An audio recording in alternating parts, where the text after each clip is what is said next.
بسم الله الرحمن الرحيم تبارك الذي بيده الملك وهو على كل شيء قدير الذي خلق الموت والحياة ليبلوكم أيكم أحسن عملا وهو العزيز الغفور الذي خلق 7 سماوات طباقا ما ترى في خلق الرحمن من تفاوت فارجع البصر هل ترى من فطور ثم ارجع البصر كرتين ينقلب إليك البصر خاسئا وهو حسير ولقد زينا السماء الدنيا بمصابيح وجعلناها رجوما للشياطين وأعتدنا لهم عذاب السعير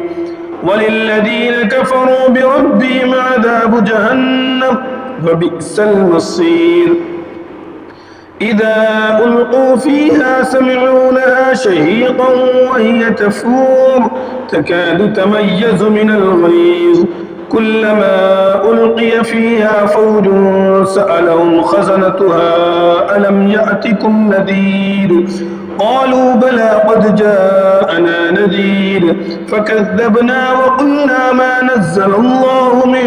شيء إن أنتم إلا في ضلال كبير وقالوا لو كنا نسمع أو نعقل ما كنا في أصحاب السعير فاعترفوا بذنبهم فسحقا لأصحاب السعير إن الذين يخشون ربهم بالغيب لهم مغفرة وأجر كبير وأسروا قولكم أو اجهروا به إنه عليم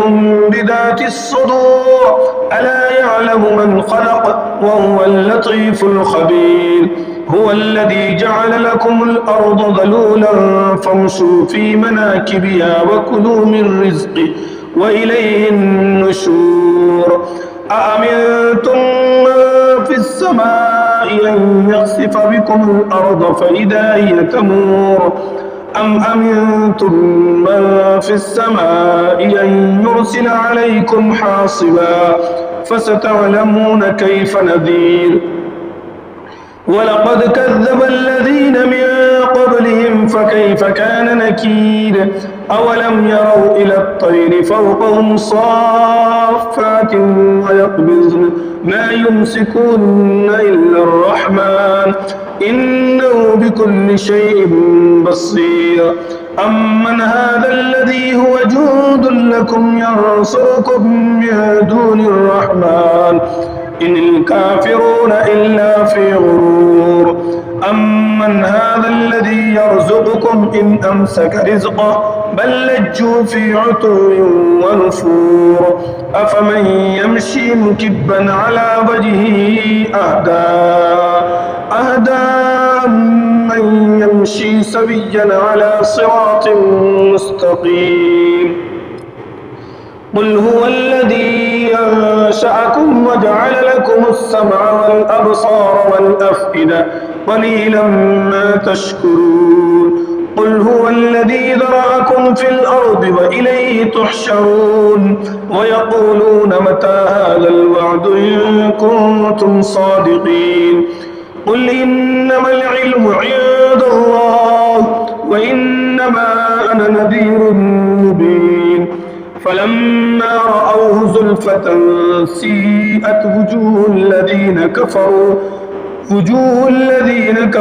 وقيل هذا الذي كنتم به تدعون قل أرأيتم إن أهلكني الله ومن معي أو رحمنا فمن يجير